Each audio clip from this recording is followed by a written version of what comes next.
Welcome to the first ever edition of Inside the Grave with Coach William Middlebrooks. I'm the voice of Phantoms basketball and your host, Chris Pizar. So what can you expect from the show? Well, here on Inside the Grave, you'll get a weekly behind-the-scenes look at anything and everything Phantoms basketball. And who better to provide that insight than the man at the helm of the program, Coach William Middlebrooks. We're talking on the court and off the court. From X's and O's to recruiting, we cover it all. So let's get started. On today's show, Coach reflects on his first season as the head coach of the Phantoms basketball team, talks about why progress is about more than just wins and losses, old faces in new places and who can fill those holes, as well as what to look for in the coming week.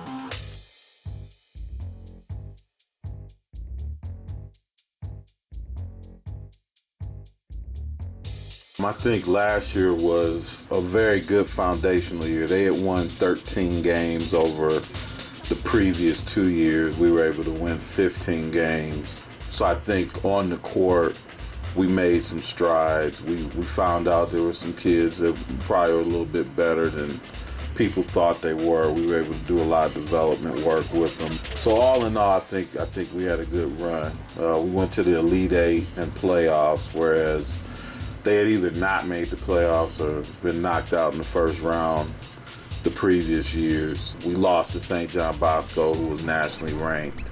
So if you're going to lose, that's, it's a quality loss. They end up winning the CIF championship, so we lost to the eventual champion. But we had some good wins in there, some good games. We had close games with Price, Cantwell, who was very good.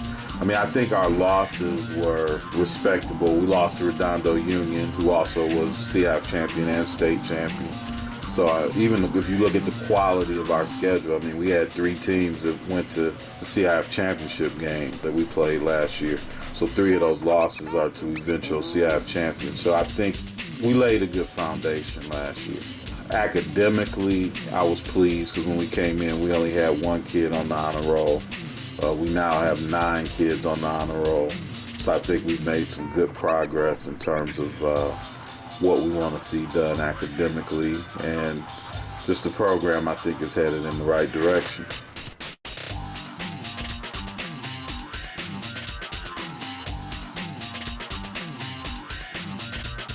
Well, we lost obviously our top player, Josh Brown, McDonald's All-American nominee. He's at UTEP playing down there for Tim Floyd. So replacing him is going to be very difficult.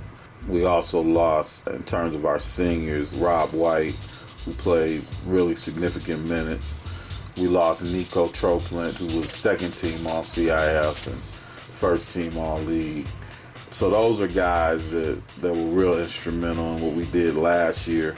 Fortunately, we get to bring back from that starting lineup 2 guys, and Jerome Bryant, who's a 6'7" senior this year, and we bring back Cole Maldonado, who really became a really significant piece of what we did last year. We'll start with those 2 guys, and we've got some guys that were obviously on the bench last year, a couple guys that are back. I think we've got a good nucleus this year. We did well in the spring. We went 7-3. We went 8-2 during the summer. So far this fall, we're 10-2. I think I'm pleased with kind of where we are.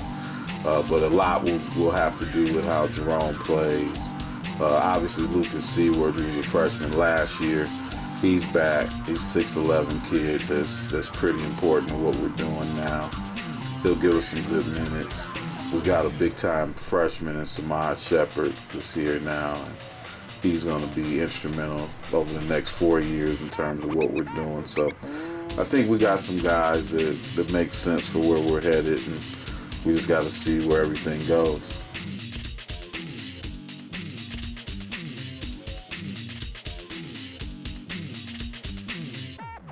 Our scrimmage, November 25th, against Renaissance Academy, that'll be a good test for us. And we do, like you said, we have the tip-off dinner on the 23rd to get the season going, so we're hoping to have a full house for that. It'll be our first year doing a tip-off dinner here at Cathedral, so that'll be a new experience, and people getting to understand what that whole experience is about. We've got one of the assistant coaches from UCLA as our speaker that night. So we'll see how that goes. And then we're off until Christmas because we got to get ready for final exams. We'll be redoing the floor. So that'll take a couple weeks. So right after our scrimmage, 26th through December 8th, they'll be redoing the floor. And then we'll get back on the court on the 9th. But we won't play until we go to Vegas for Christmas tournament. But I like the guys be able to focus on academics and finals. So a lot of people don't understand why we don't play until Christmas. That's why. But I think that speaks to also why now we have 9 kids on the honor roll versus 1 when we came in. Be sure to tune in next time as we chat about the benefits of scrimmages and exhibitions, the challenge of playing on a big stage, and balancing life on and off the court. We'll also be debuting a new segment called Ask Coach.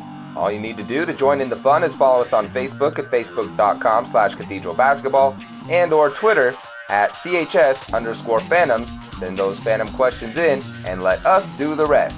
That'll do it for us here at Inside the Grave. Until next time, goodbye everybody.